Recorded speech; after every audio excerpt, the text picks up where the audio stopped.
Sometimes we need to gather with our team and come up with some ideas. Whether we're looking for new product ideas, trying to discover possible solutions, or we need to improve a service, gathering a team to come up with ideas is common.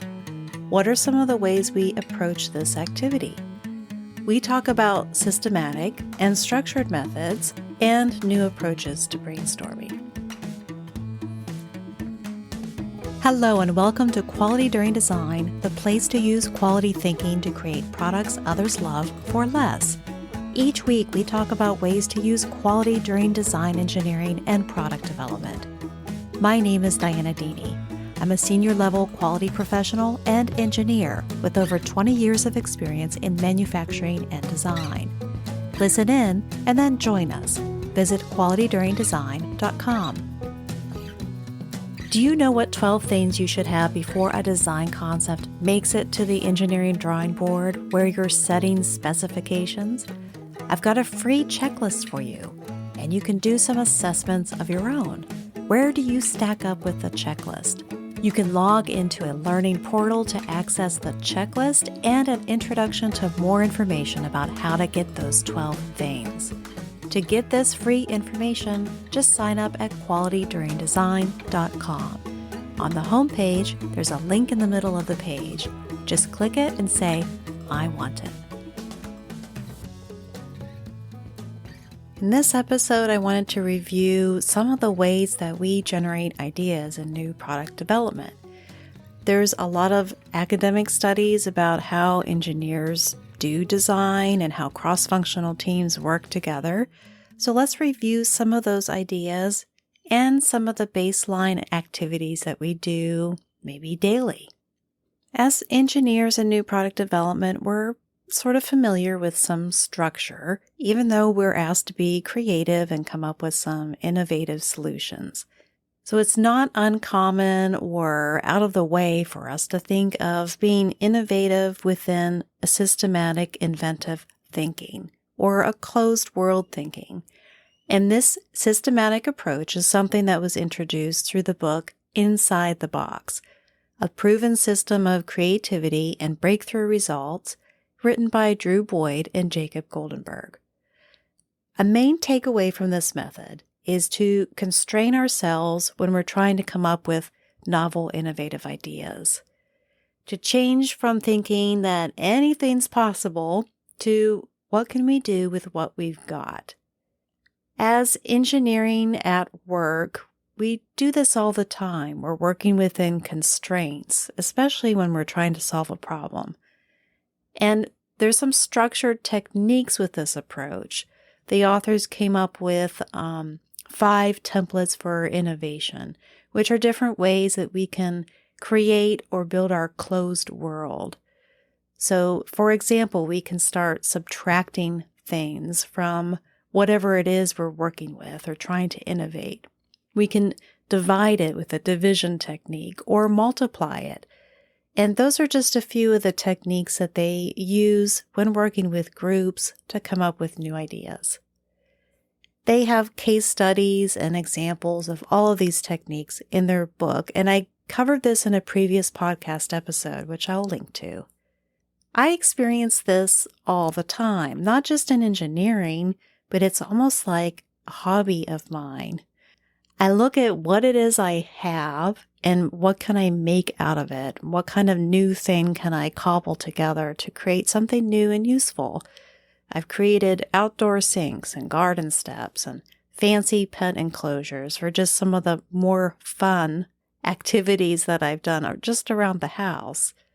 So thinking this way when it comes to new product design doesn't seem like that much of a stretch. Another thing we can do to develop ideas with our group is to change our focus from finding the best solution and look at other things. For example, we could look at failures. What are all the ways this could go wrong? In fact, that's what the first course in the Quality During Design journey is all about, designing for problems and risk.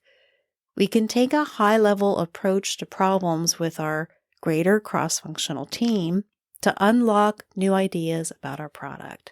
Not only does this shift of viewpoint to look at failures help us with some innovative ideas and to fix problems, we can also take this information and start evaluating risk with it and feed that information into FMEA, failure mode effects analysis, for which we can use for all sorts of things throughout the new development project.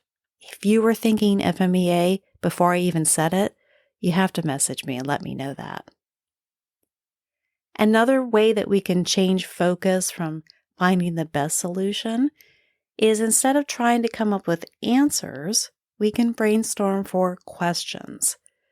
We can gather a small group and define our problem at a high level, set the clock for 4 minutes, and generate as many questions and only questions as we can. We don't want to start answering the questions or trying to solve the questions that we're coming up with. And we want to aim to produce at least 15 questions and then study them. Pursuing one of these questions to find an answer is likely to lead us down a path that has a solution that we just didn't expect. This is something that other people have had success with. I'll link to an article that gets into a bit more detail about using questions as the focus. Something else we can do to generate ideas is design heuristics. There are common things that design engineers do to create new things. We can work in a team of people with a few heuristics to come up with a novel idea. The website designheuristics.com hosts cards that have 77 design heuristics for design concept development. And they differentiate this a little bit from TRIZ, the theory of inventive thinking, which we also talked about in a previous podcast episode. The idea is that you would gather a small group with 3 of these design heuristics and see if your group can develop a new idea based on those heuristics.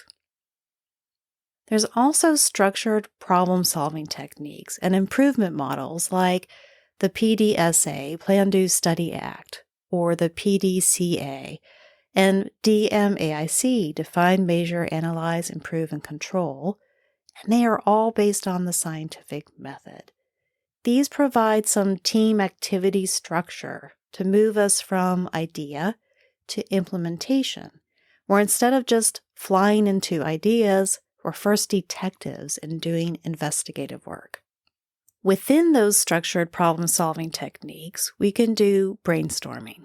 In that previous podcast episode about systematic inventive thinking, it's called Need to Innovate, Stop Brainstorming and Try a Systematic Approach.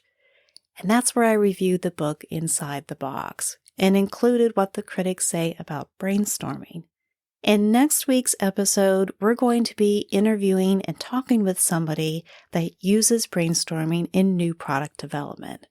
We're going to talk about best practices for brainstorming in general, but what I especially liked about talking with this guest is her approach to common brainstorming issues.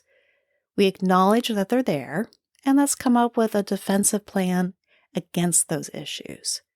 We touch on silent brainstorming and teaming or breaking down the group into smaller groups. She also has a lot of advice about planning for a brainstorming session so that we can get the most out of it. And she shares the success that she's had, which I gotta admit is pretty impressive. We'll be getting more into brainstorming as a way to come up with ideas with a team in next week's episode. Looking ahead to episodes following that, we're going to be diving a bit into how to clean up after the storm, ways to organize, select, or screen that information that we've generated to make it more manageable and useful so we can devise those action items from that. What's today's insight to action? There are many ways that we can generate ideas and come up with novel innovations with our greater cross-functional team. Many times they follow a structured team approach. Even brainstorming has some structure and facilitation involved with it. I think any one of these methods would probably work for our team to create innovative ideas.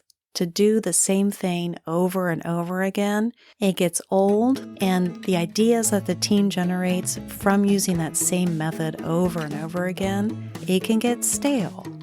So we can mix it up and try something different. Maybe we'll generate the next great novel idea, and our team can start off with some success. If you like this topic or the content in this episode, there's much more on our website, including information about how to join our signature coaching program, the Quality During Design Journey. Consistency is important, so subscribe to the weekly newsletter. This has been a production of DIANNA Enterprises. Thanks for listening.